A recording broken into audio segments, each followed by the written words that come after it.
So yesterday's activity 4.1, you unpacked the assessment. So you understood what was pretty much the idea of the entire unit, comedy, and then you took a look at what you will need to make by the end of our first half. So how was unpacking the assessment preparing you to actually tackle it, being write an analysis of the human use text?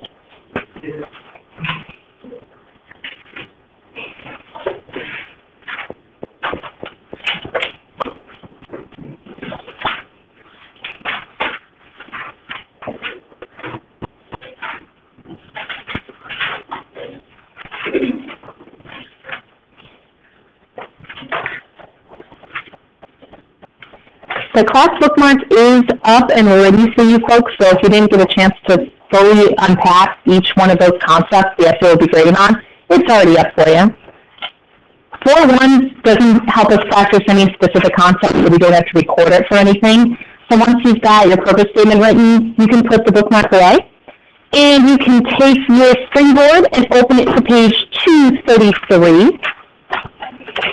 If you've got a highlighter, go ahead and pull that out so you can use it.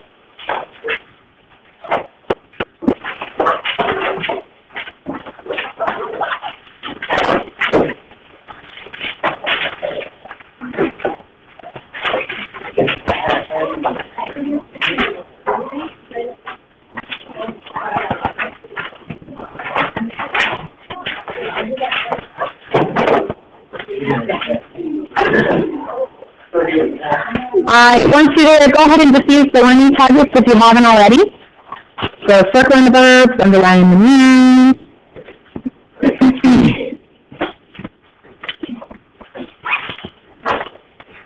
The first target is what we're going to be really focusing in on today, of writing a summary of an informational text.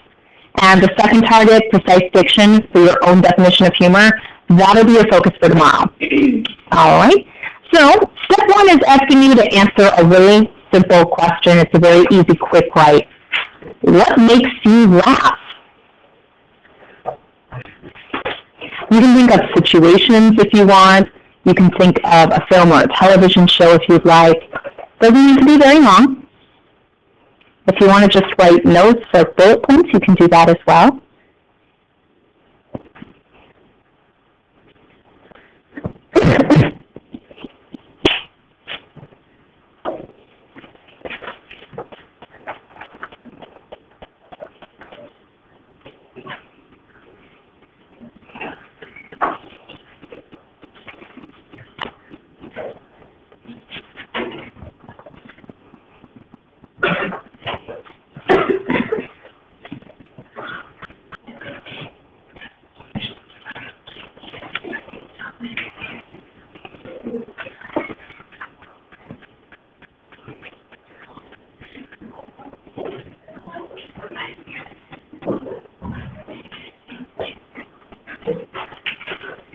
Take about 30 more seconds to ensure you've got a response down.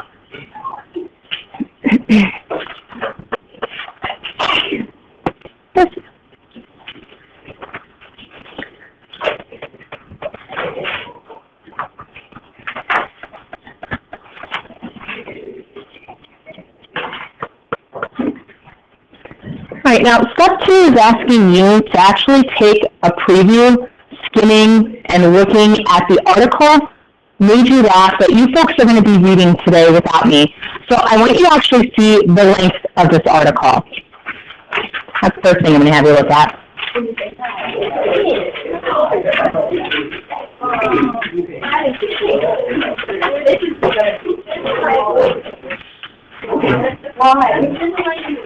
Yeah, that's a pretty big article, right? That's got a serious length to it. All right, now, the second thing that I want you to do, you've got an idea of how long the article is. I want you to count how many blue subheadings you see in this article. Count how many there are.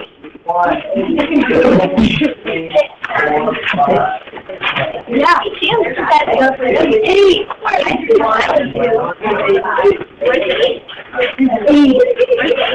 All right, folks, how many of those subheadings do we have? 8. There's 8.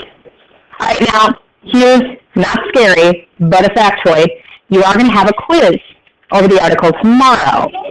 Here's the problem. Because it's so lengthy, the reality of you being able to recall every single fact that's in there, that's too much to handle. And I don't expect you to do that. So what we're going to do is we're going to develop a cheat sheet that you can use on the quiz. And we're going to put this into your raw notebook. So what I want you to do is keep this text open, but pull out your raw notebook. This is going to be entry 19.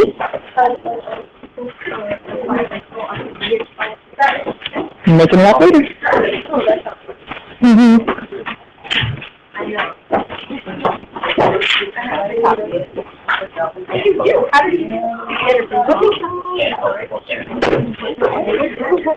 Alright, so we're going to title this entry, Understanding Humor.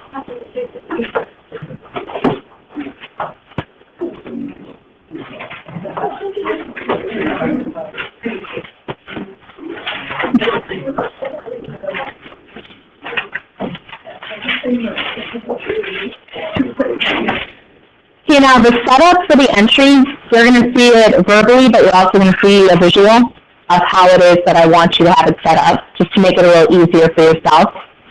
So you folks counted 8 different subheadings. So there's 8 sections to this entire article. And the directions are asking you to copy the text below. The numbers 1 through 8 on the screen, those are the same subheadings that you saw in the article. So you'll be copying those pieces down, but it also says to leave 3 lines between each heading. You're going to be writing down 3 important facts per section. So if you're going, how is this supposed to look? This is what I'm looking for. So you'll have each section written separately, number 1, 2, 3. Then write a second section, 1, 2, and 3. Then a third, and you're going to keep going in that pattern.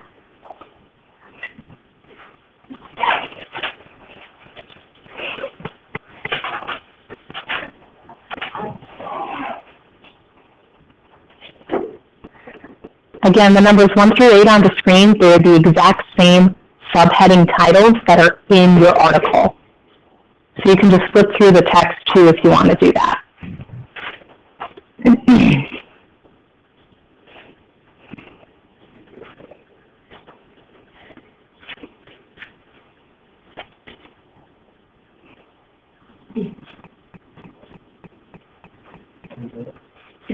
I'll give you about a minute to get this setup started. You probably won't be able to finish it, but just that way you understand the pattern of what you should set it up as.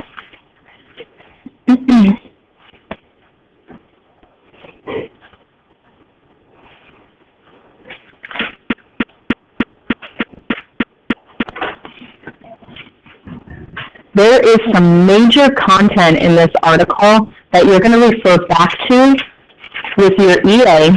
So when you're writing your analysis and you're examining how a text is funny, a lot of terminology, a lot of diction that you see in this article, you're going to be able to refer to explain why your embedded assessment text is humorous.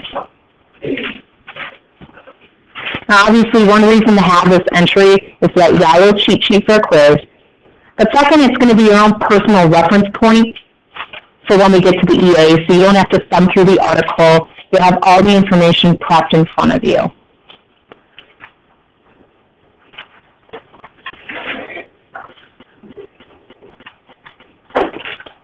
I'm definitely not reading the article aloud to you folks because of the length of it, but I will take you through the first section, and I'll give you examples of items that I think are important to copy down. So you have an idea of what it is that I'm looking for, but you can also copy down the info that I pull if you'd like. You don't have to, but if you'd like to, you can do that.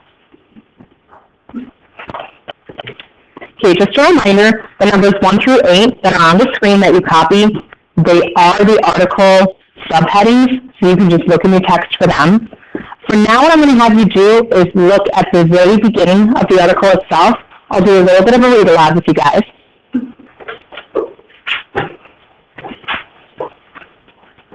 So this piece, it's actually an essay. It's written by a cartoonist. So this man has done his own study, his own research on humor, and he went ahead and talked to a group of people, too, to collect some data. So this is Made You Laugh by cartoonist Mark Tyler Nobleman. Would you like to know a language everyone in the world understands? We already do, because we laugh. Any two people from vastly different cultures who don't speak a word of the other's language still know exactly what is meant when the other person laughs. Think of laughter as the unofficial language of Earth. Yet, how much do any of us really understand about humor? So here's the first article, subheading, On the Laugh Track. What makes things funny? Reid asked John Ficarra, the editor of Mad Magazine. After all, he should know. Here's what he said. Monkeys. They're unbeatable. For example, show a photo of a dentist. Not funny. Show a photo of a dentist with a monkey in his chair, and it's comedy gold. Try this theory out on a few of your family photos, and you'll see. Okay, so monkeys are funny. What else? How about this? Two hunters were in the woods when one collapsed. He didn't seem to be breathing. The other called the emergency number and said, "My friend is dead! What can I do?" The operator said, "Calm down. I can help. First, let's make sure he's dead." After a second of silence on the hunter's end, the operator heard a gunshot. The hunter came back on the phone and said, "Okay, now what?" If you laughed, you're not alone. In the year 2001, that joke was voted the funniest in the world as part of a project called Laugh Lab. Psychologist Richard Wiseman's goal was to determine what makes people laugh and what is found to be funny among men and women, older and younger people, and people from different countries. His research team tested people in person and asked others to submit opinions online using a Googleometer, which ranked jokes on a scale of 1 to 5. More than 40,000 jokes were tested. You may be saying to yourself, studying jokes? That's science. But plenty of smart people say, yes. Laughter is a biological function. It has a certain rhythm. Laughter syllables build, then trail off, and they come out in a repetitive, not random sequence. For example, ha ha ha ha is typical, but ha ha ha ha or he ho he just doesn't happen. Babies begin to laugh instinctively when they're about 4 months old, perhaps to form a connection with parents.